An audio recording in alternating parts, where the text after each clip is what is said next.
Welcome to Adventures in Consciousness, the interactive show that offers expansive conversation with pioneering new thought teachers and personal real-time guided journeys into the imaginal realm to access your soul's wisdom and discover how to live your greater story.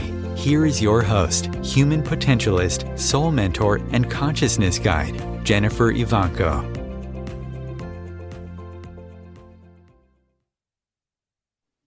Hello, everyone, and welcome to another episode of Adventures in Consciousness, the Conversation. Last month, we began exploring the multidimensional levels of self. We started with a conversation on awakening to our dimensions with author of Living the 7 Blessings of Human Experience, Simran Singh. Then in our last episode, we had a couple of journeys where we experienced those multidimensional levels of self, the level of extended body and the subtle body, subtle realms. This month, we're going to go a little bit deeper. We're going to go explore the dimensions of dreams. And I'm excited today we have a wonderful leader guide for us into this discussion, this topic. She is the Damanhur ambassador, writer, artist, and awakened dreamer, Formica Coriandolo. Formica was born in Italy, and from a very young age, she began to have lucid dreams. And over the years, this led her to become passionate about journeying into the dream dimension. She was self-taught practitioner of lucid dreaming until in 1983, she moved to the Federation of Spiritual Communities known as Damanhur, located in northern Italy. Over the next 30 years, she has had the extraordinary, intense, and magical experience of continuing her dream research under the expert guidance and care of Falco Tarasico, founder of and spiritual guide of Damanhur. Formica, welcome to the show. Nice to be here. Nice to be with you, Jennifer. Thank you for inviting me here. I'm very excited. I've had the blessing to have a couple of courses with Formica, and I'm excited to share some of the things that some of the experiences that she shares. But I'd like to start back when you were a little girl. You talk about an experience you had that actually started awakening this lucidity. Can you tell us a little bit about that? Absolutely. Yes. This is, I think, the real important, the dream that made me make a shift, in consciousness. And I was around 8 years old, and I started dreaming about a tiger that I was meeting every night. And I remember this beautiful place, very green, and suddenly this tiger was coming out from the green, the plant. And then I was aware this tiger would have killed me and eaten me. And at the beginning of these dreams, I was so scared when I was a little child, and I was screaming every night. I was saying, no, I don't want to dream anymore. I don't want to sleep anymore. And then suddenly I start being conscious that this was a dream and that I should have been patient. And I should have accepted what was going on and waiting, because the dying would not have been so terrible, because I would have felt alive again into the tiger's body, and so I started training myself to this kind of lucidity, because only becoming lucid I could have not been so scared. So this dream was going 1 year long. Every night. And then later I discovered it was a reawakening of a memory, because this is my past life, one of my past lives. And so that has been confirmed in our, in Damanhur we have a deep research in past lives, and you, of course, you have a awakening of memories, but also there is a confirmation. So it was confirmed by people that they were not knowing anything about this memory. It was so precise that I was really like, oh my God. So actually, and in fact, in our school, Falco always said that to remember the moment in which you passed away, it's a very important moment for the reawakening of lucidity. It's Clearly. also in the Tibetan tradition. This is quite. So So when from you having this experience then of dying or almost dying with the tiger yeah. was powerful enough because it was a memory that it woke you up. Yeah, and because when you when we passed away, it seems to enter into a dream state. It's really close to a dream state. In fact, in the Tibetan tradition, the Tibetans they have 6 yoga of Naropa. One yoga of Naropa is dedicated to the reawakening, the lucid dreaming, because they think that becoming lucid in the dreams, it will help them in the in the moment of how do you say in English, the transition in between, and to try to live the moment of the transition between life and death in a very aware state. It enhance your the level of spirituality, your power in your spiritual evolution. So that is in the Tibetan lineage. So going back as a little girl, screaming at night, not wanting to go to sleep, did you find that you had any support or how did you know that this was what you did? How was it natural? Did you just figure this out? Or did you? It was well, the problem when you have kids that are so scared, always parents, they say, don't be worried, it's only a dream, it's just a dream. And this is the worst thing that you can say to a child. So my advice is, if you're a parent, you have kids, don't say this. You have to empower kids, but of course, empower kids to be aware that they can not be damaged, that nothing can damage them into the dream state, that they can reawaken their lucidity. For them, it's so easy, like it was for me. It was a bit difficult because it was so scary in the dream, and it was dealing with my death. So that was a big challenge. But actually, our kids are so powerful that they don't have any problem to manage the dream state. But they have to be empowered by parents, by someone that they trust, because they don't know, So they trust us as adults. So it's so important what we say to them, what we tell them. And then, of course, my parents, they were not having any idea. So they were saying, no, it's only a dream, don't be worried. And I say, no, it's not a dream at all. I was sure it was not a dream at all. And so it was a process. It took me time, but it was very important to me to find the understanding at a certain point.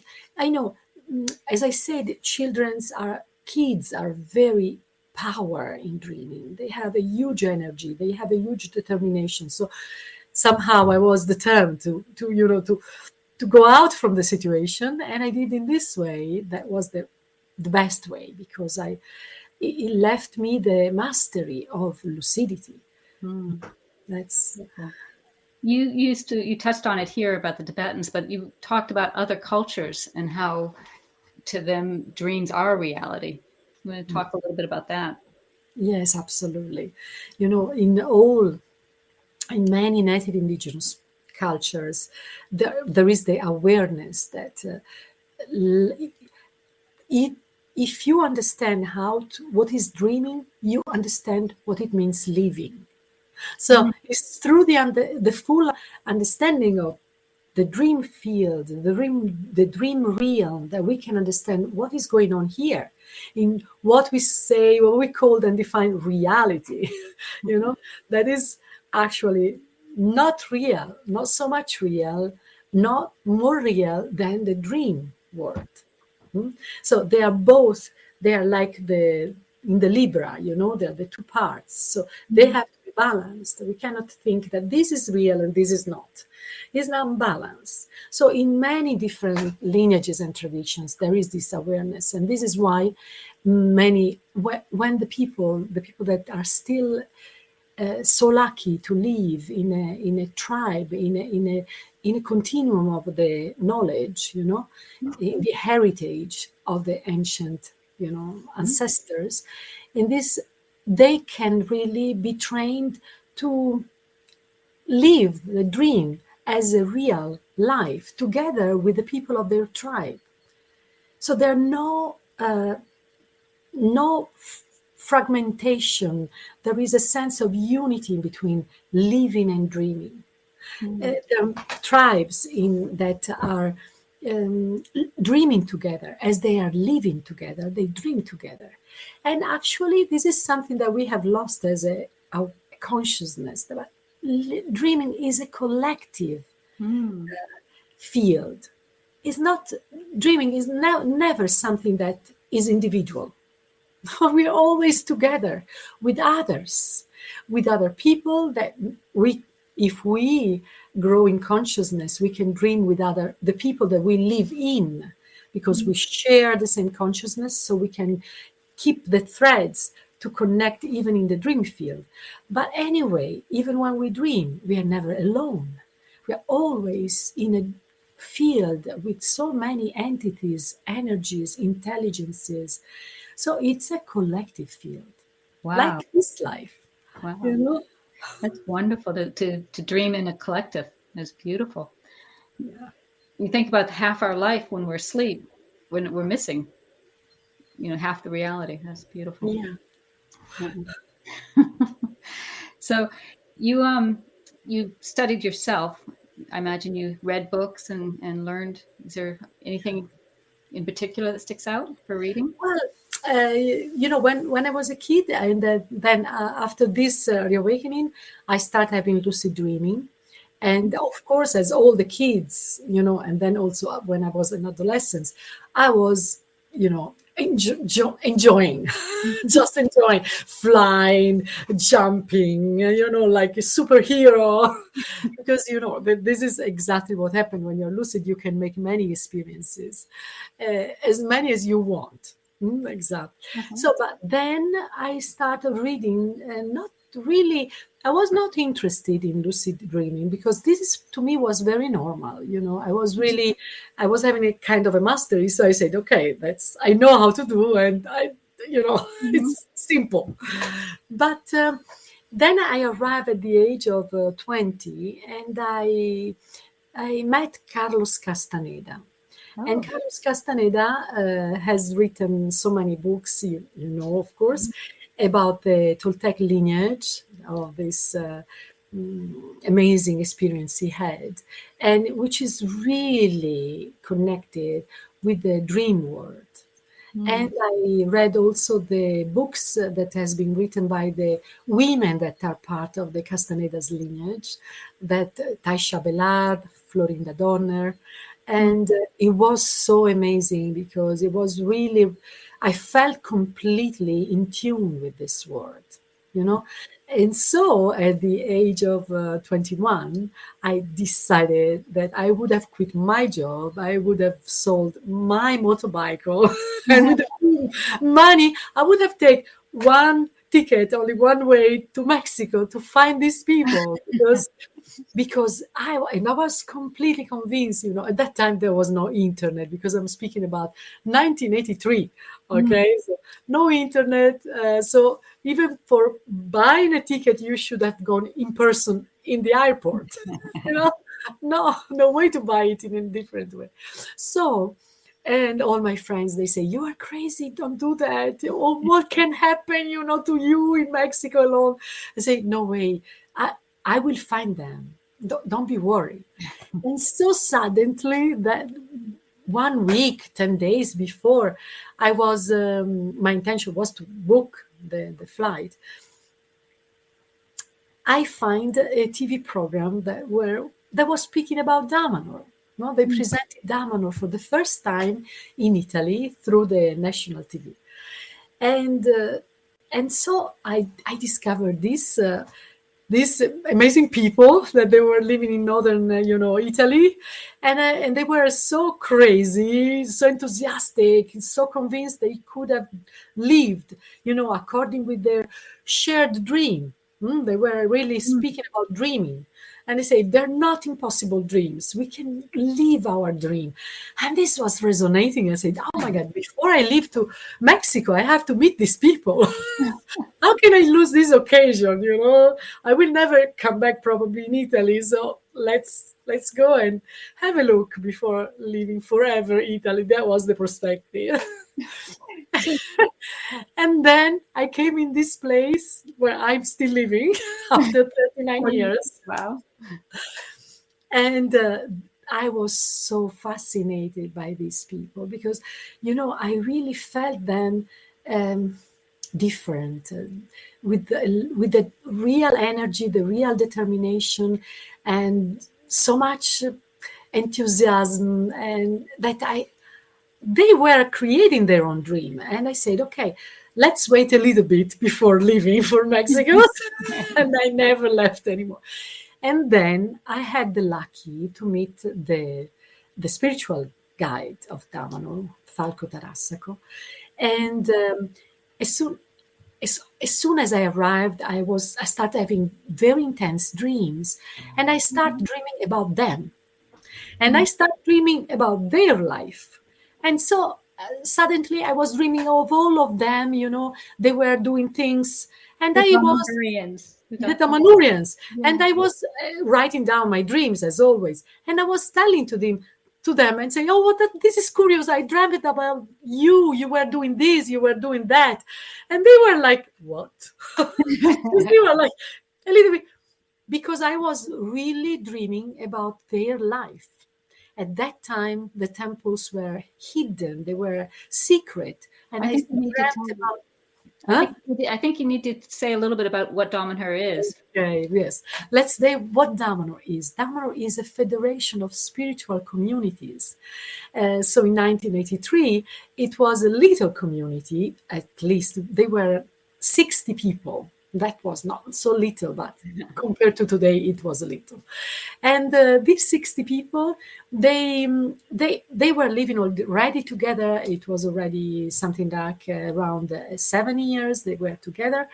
And they were inspired with the idea to create, to live spirituality 24 hours a day, not just to dedicate some moments to spirituality, but to be really coherent with this idea, to create a new society based on solidarity, on the reawakening of the divine spark that we, all human beings, we have inside, we keep within us.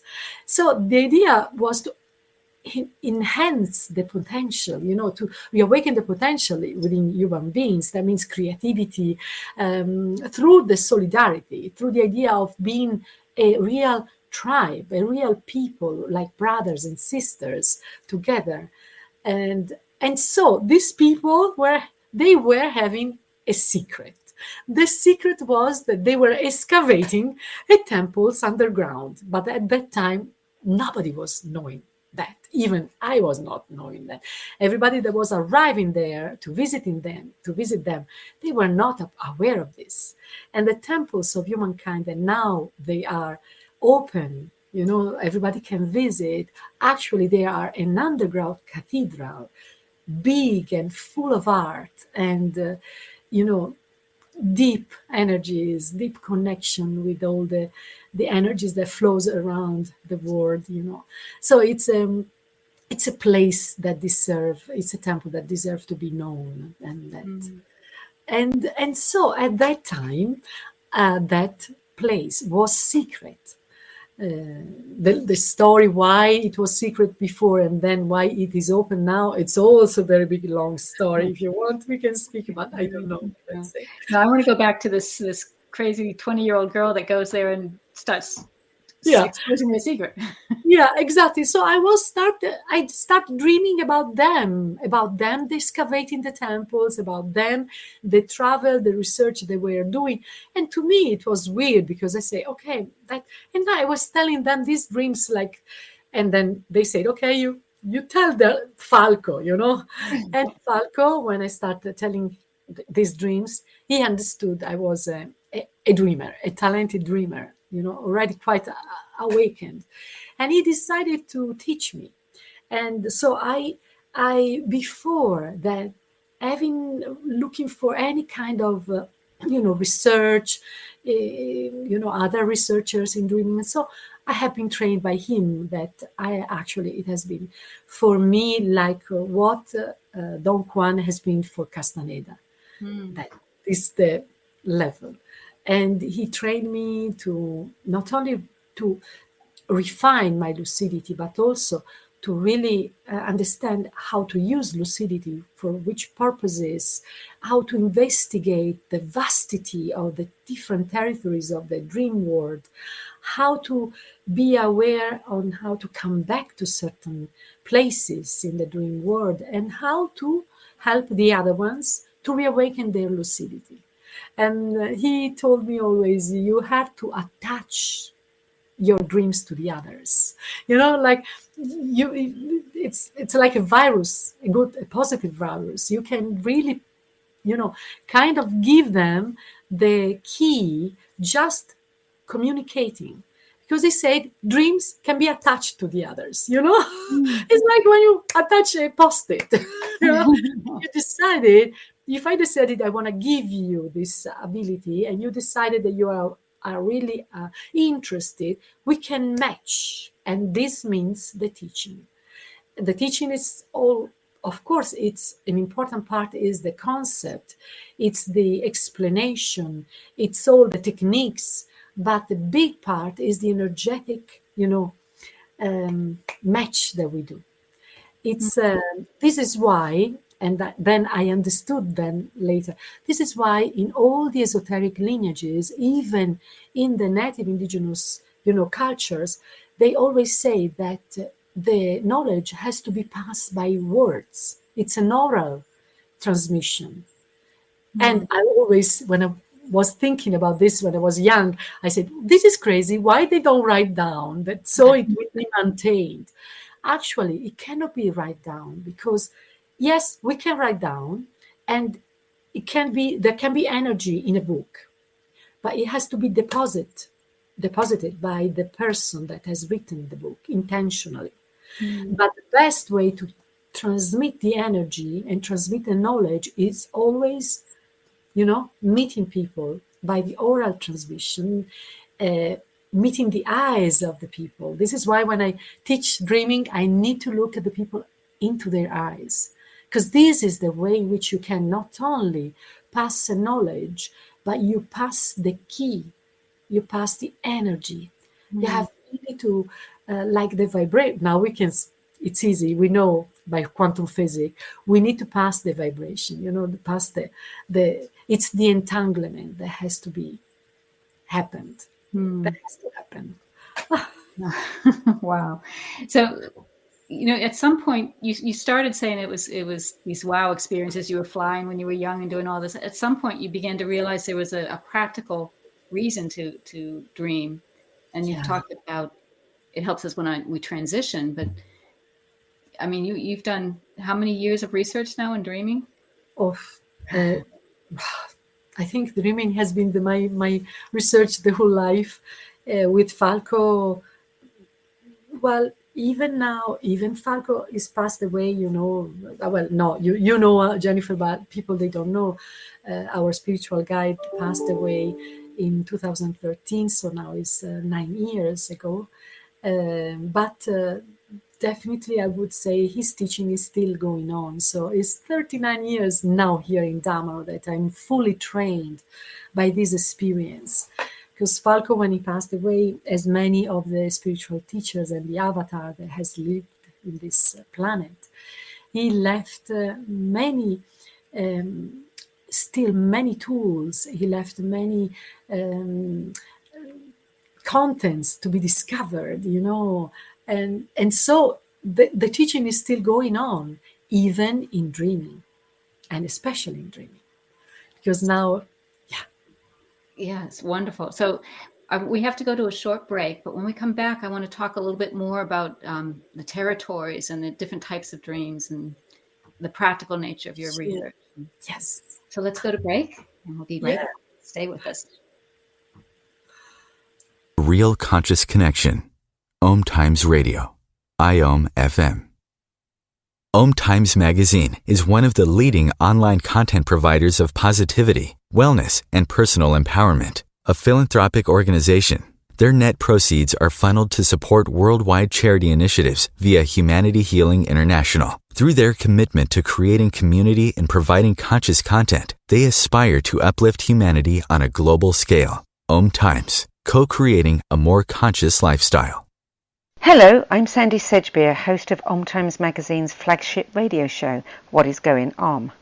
My passion is sifting through information, research, and innovations from new thought teachers, speakers, and researchers pushing back the boundaries of what we know about life, energy, metaphysics, and the universe.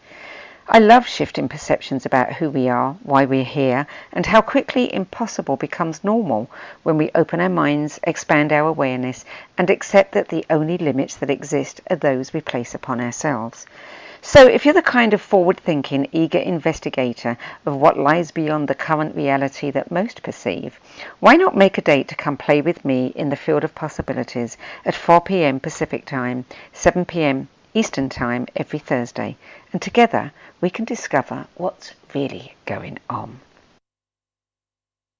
There is no greater mystery in life than you. So why not take a fully experiential plunge into the depths of your being to uncover and retrieve all the secrets and wisdom your soul is crying out for you to know? If you enjoy Adventures in Consciousness, the conversation, you'll love Adventures in Consciousness, the course. Join Jennifer in this unique 13-week series of journeys specifically designed to unlock the mysteries of yourself. Each week, you'll journey progressively deeper into the meta realm, where, freed from the limitations of your mind, you'll get to play and explore the inner and outer reaches of your awareness. The next series of Adventures in Consciousness, the course, is starting soon. Find out more and stake your place at JenniferEvanko.com. There was an old woman who lived in a shoe. She had so many children she didn't know what to do.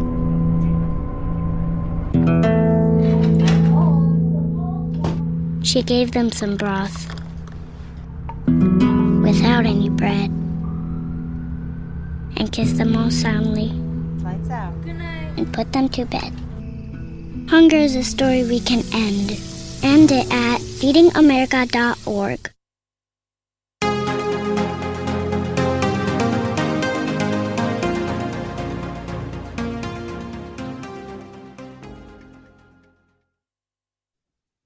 Welcome back to Adventures in Consciousness, the conversation. My guest today is Formica Coriandolo, and we are speaking about dreams and dimensions. Before we left, we started to talk a little bit about the collective dreaming you mentioned and territories of dreaming. But I want to circle back one more time to, I think it's important to talk about nightmares and how that played in your awakening, but also how we face nightmares. Nightmares are an opportunity, a unique opportunity in our dreaming. So definitely we need to use them. And it matches a little bit with what you tell me. Your previous host was speaking about, the real blessing that are something. It's not easy to be, there are challenges, the blessing. And that's the same with nightmares. Nightmares are always an occasion. They're always the opportunity for us to understand something and to learn from nightmares. They bring us the right input. Like the nightmare I told you, it could have been only a nightmare. The tiger kill me and eat me.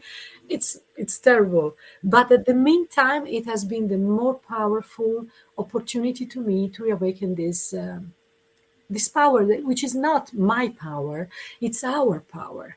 Because lucidity, it's something that it's every human being can become lucid. Every human being has the possibility to reawaken the mastery in the dream time, because we are dreamers. all of us, even the people that they don't remember their dreams. Actually, this, I think, it's the best way to describe a human being. A human being is a dreamer, always, and so nightmares, they are a big opportunity. Also for children, for kids, as I said before, but also for adults. And there are many different kinds of nightmares. So in our school, because in Damanhur now, I have, together with other dreamers, we have developed a school for awakened dreamers. And in this school, we really teach how to distinguish nightmares and how to use the potential that they contain. I would say now, when we start in the introductory course, we always approach nightmares as categories of nightmares. So there are 5 main categories of nightmares, but each of them, they are very important. Let's say, for example, one of the nightmares that we use to reawaken lucidities are the kind of nightmares that are not only scaring us, but also they annoy us. And they are repeated and repeated and repeated. Repetition, it's something that helps us. When a nightmare is repeated and repeated and repeated, it's always precious. So I always say to people that they come to me, oh, I have this problem, I have this nightmare. When I understand that kind of the nightmare that they have, because of course there are many different reasons why you can have a nightmare, but when they have the kind of nightmares that is exactly the one that you need, so I say, okay, that's perfect, use it. And actually we have very good results, which is really, really beautiful, because there's nothing more beautiful than see people that they feel excited and they say, yeah, I can do it. It's unbelievable. It's believable, It's interesting, again, this idea of the dream reality as real as the waking reality, and our world right now being so full of chaos and conflict, but those are the things that really can awaken us. And then to reflect on the dreams, the nightmares, the same energy. It's through that, sometimes that shadow or that hardness that we have that. Yeah, of course, there is and this life that we are doing, of course, is causing us a lot of stress and uncertainty, and this can also, everything that we live in our life is reflected in our dream state. So the part of our dreams that are the field which is really important, that reflect the situation, the emotions, the energies that we collect, in the daily life. It's a field, and it's the one that is related to our subconscious, of course. Mm-hmm. But in order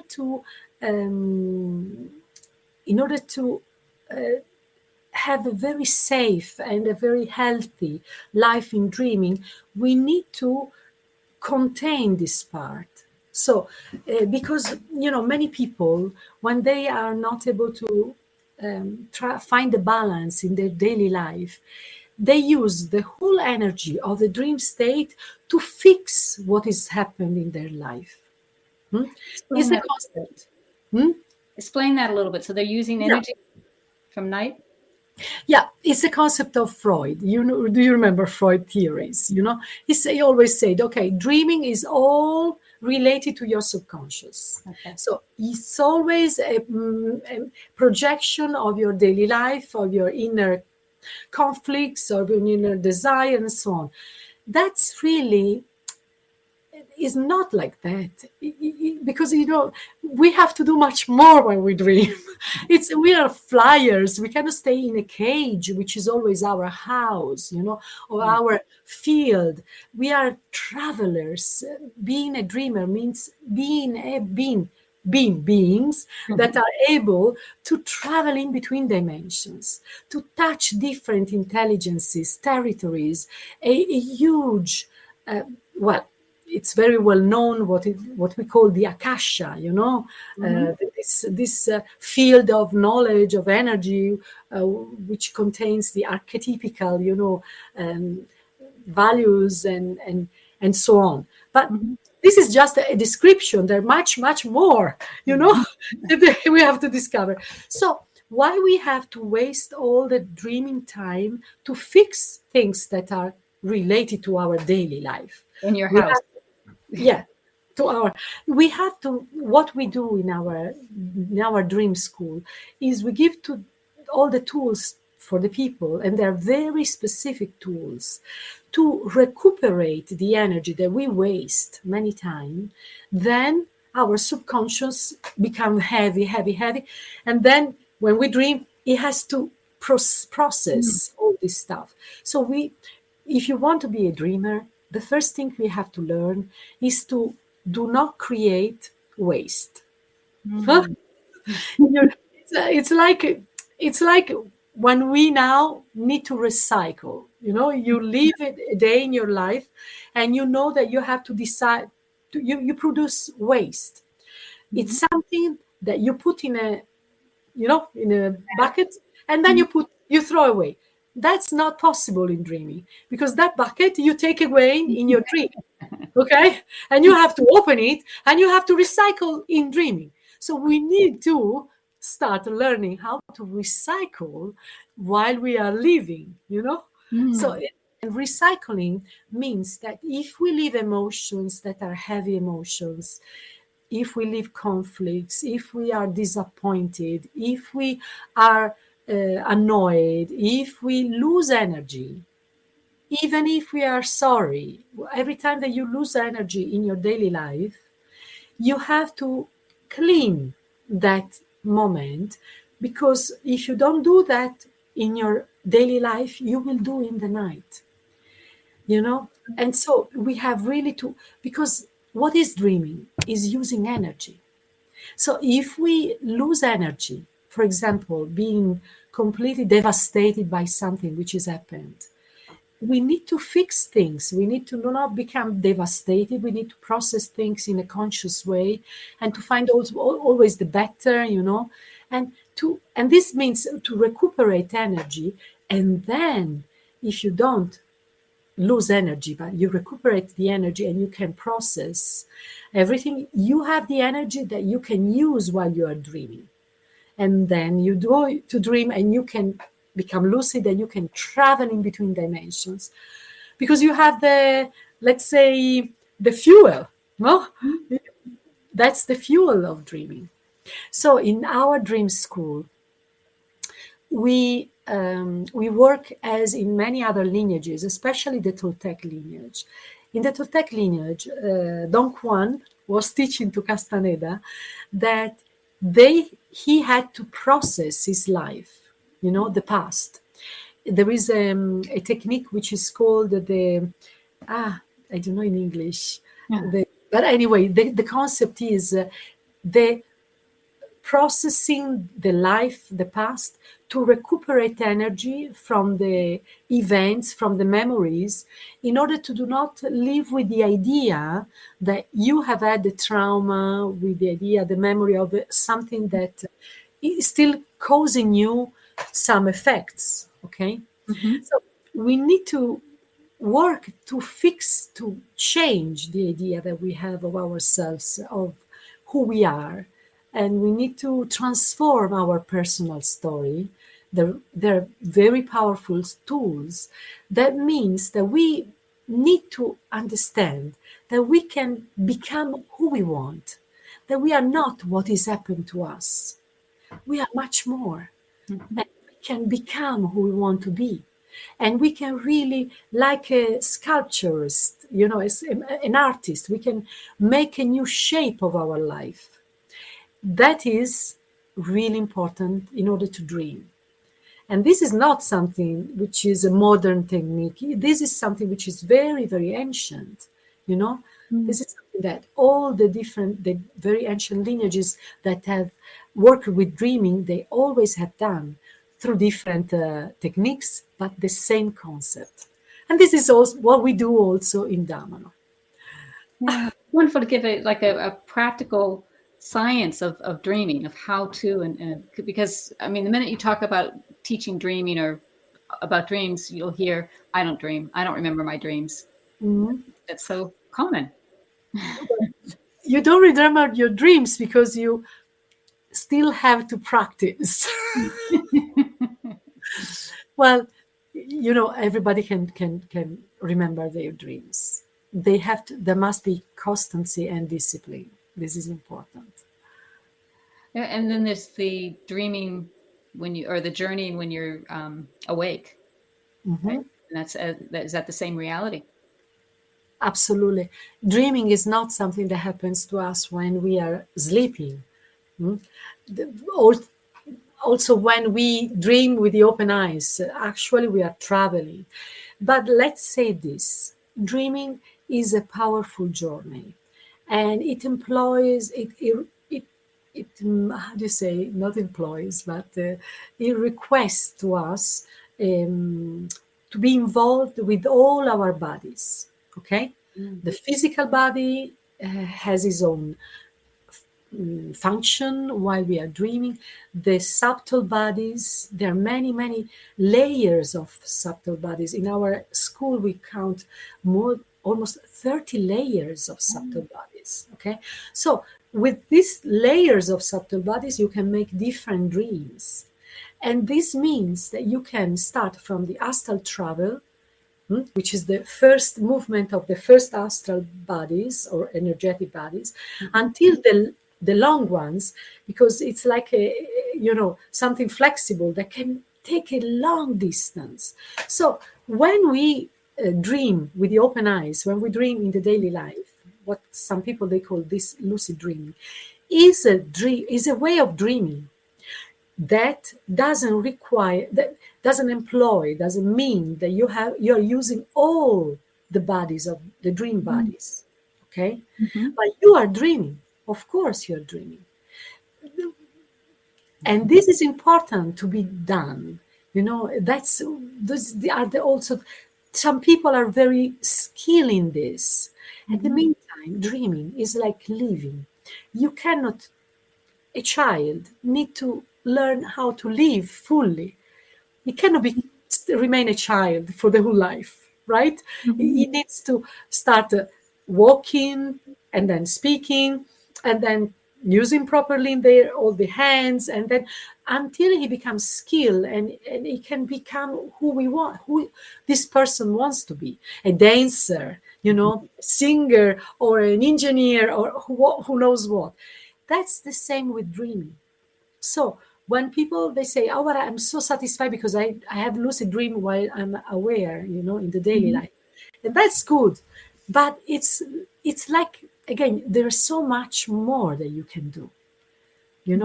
We have really to learn how much to use this amazing power we contain, because we are really powerful beings. So when you talk about being able to use this energy or use this power of dreams practically, because that's what you learned when you came to Damanhur, can you give us some kind of example of some way, like how is it powerful for you? So when I arrived in Damanhur, I was used to enjoy my lucidity, doing whatever I was in love. And then Falco started passing me a sense of responsibility, because he said, okay, that's nice. Okay, that's easy for you. But, what's going on there? Do you know what is going on there beyond the fact that you enjoy? And so Falco has always taught me asking me questions. This is the best way to train someone, asking questions, because when we ask questions to ourselves, not only our mind, but the whole process, it goes very, very inside, and then it moves things. So, and he started giving me different exercises to become aware of what is the dream field, because the first thing that we train people to learn is, where are you? Where are you when you are dreaming? In which territories are you? It's what is made of. And when I say what is made of, I mean that territories in dreaming, in the dream world, they have different density. They can be related to your energy, they can be produced by you, or they can be produced by others. It's like when we live in a real life. You have your house, right? That's your energetic field. So when you wake up in the morning and you decided, oh, I want to change the wardrobe from right to left, you can do that, right? But if you go outside of your home and you go on the street and you say, oh, I don't want that car here, I want to move that car there, you cannot do that because the car is owned by someone else. That is a public space. And even worse, if you go into a shop, you cannot start moving the furnitures from a place to another one because that is a territory where someone has, created a space. But when you become lucid in dreaming, in which territories are you? And if you want to change, if you want to do something, where are you going to do something? It's your home, it's a public space, or is the territory that someone else has created? Because it's not different. It's not different at all. And how can you realize where you are? There is a technique which is the more powerful. It's simple and powerful. You have to change dream. When you wake up, and this was the first exercise that still now I learn from this, So be aware, even if 39 years that I started this exercise, I still learning doing this exercise. And when you become lucid, and by the way, everybody who are listening to this program now, they can become lucid tonight. And I have no doubt, because the only moment, just the fact that you're putting, you're interested, you're listening, and you're inspired, and you're curious, it creates something. It reawakens, this power we have. So many times, many people, they told me, oh my God, I listen to your webinar and I become lucid. And I say, this is okay. This is how it's meant to be, So when people, they become lucid, they have to do this. They have to. So first of all, lucidity creates a lot of emotions in people. They get excited. And this excitement, many times they wake up in their bed and they say, no, because they would like to stay, So first of all, we have to be, okay, now, first thing I have to do, I don't have to get excited like a crazy, but I have to change dream. And people, they have to put in front of them their hands like this, and they have to do this gesture. They have to turn completely, and they have to say, I want to change everything, Why this is a very important gesture? Because while we are dreaming, we are dealing with our energetic bodies, and we are dealing with the energies that is all around us. Because in dreaming, there are no cars, there are no chairs, there are no walls, no way. There's only energy, okay? But we give always a shape to this energy. So we translate everything with because we are so conditioned by this daily life, right? Be aware, native indigenous people, they don't need to, they are not conditioned so much as we are, because they live in a world of energy. They train themselves to perceive energies, to see energy. So when they dream, they don't need to clean from the shapes, okay? And so, but what happens when you do this? You decided that you change the dream, and you have to see what happens. If you can change the dream, if you can change everything, it's because you are in your house. You are in your home field. You are awakened, but you are in your energetic field, safe. Then you can change everything. But if you don't, And many people, they arrive to me and they say, oh, I did it, but I couldn't change anything. That's why, because they were in a different energetic territory that was set up by someone else. In that case, it becomes very difficult for you to change. You have to move differently. And then from these first exercises, you start learning how to move in the different territories to maintain the lucidity, because it's very important to maintain the lucidity as long as possible, you know, and so on. And there's so many more exercises, but this is just for you to give the first, you know. That's wonderful. It excites me to think about exploring different territories. I mean, how much is out there? Do you remember Inception? Yes. Yeah. Well, when they have created Inceptions, they have studied a lot because, of course, the director is a very interesting person that is make a lot of research. I learned. And they have really captured something very, very precious that is completely true, that happens in the dream world. And something is completely just fictions, you know, just a movie. So Inception is a movie about dreams. Yes, Inception is a movie about dreaming. And there's something that are very precisely exactly like that. Other things are just to make fun, you know. But it's interesting, you know. I always recommend people to look at it and don't think it's so far from reality, you know. Yeah. So. There's a lot of those fantasy movies like Avatar, and a lot of them have kernels of truth coming out of our subconscious, right? Yeah. So you worked with Falco. Do you want to tell a little story about an experience with Falco when he was teaching you? Oh, I know. What a huge container of great teachings. It's a difficult choice to find one situation. What kind of teacher was he? Oh, what? What kind of teacher was he? What was he like working with him? Well, Falco was an amazing teacher because he always find a different way for all of us.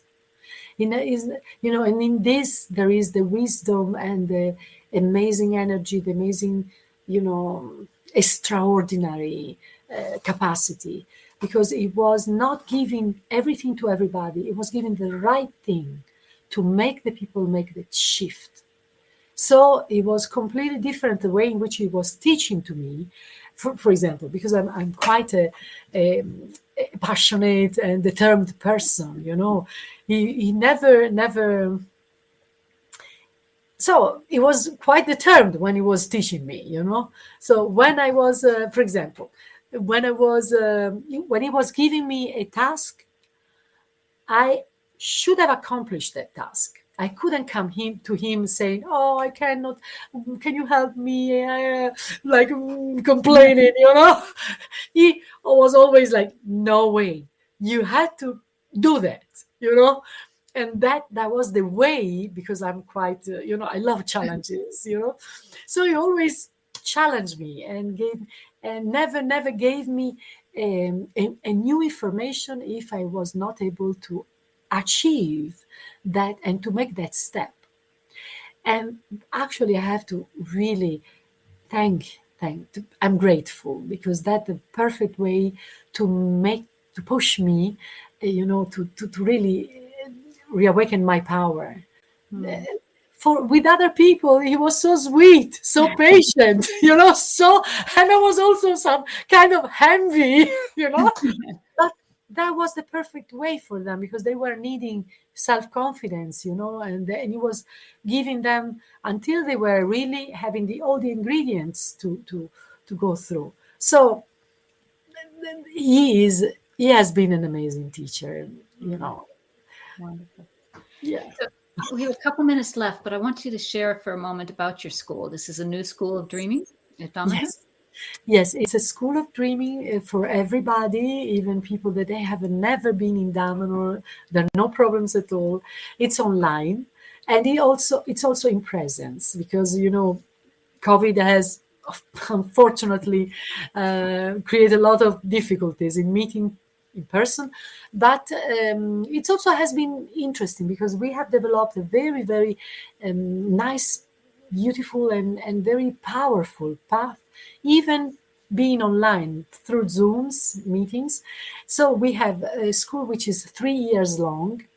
And in June, by the way, we have also the first intensive school of the first year in person in Damanhur. It will start in the 13th of June until the 23rd of June.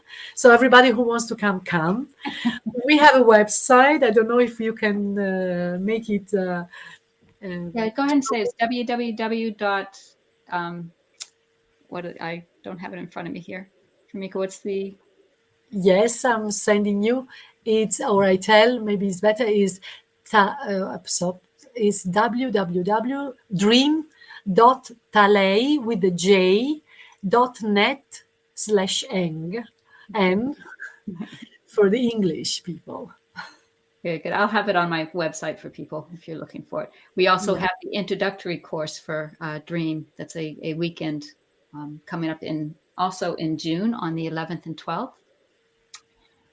And thank you so much, Formica. It's been such a pleasure, Jennifer. Thank you so much, and all the best for your dreams. Thank you.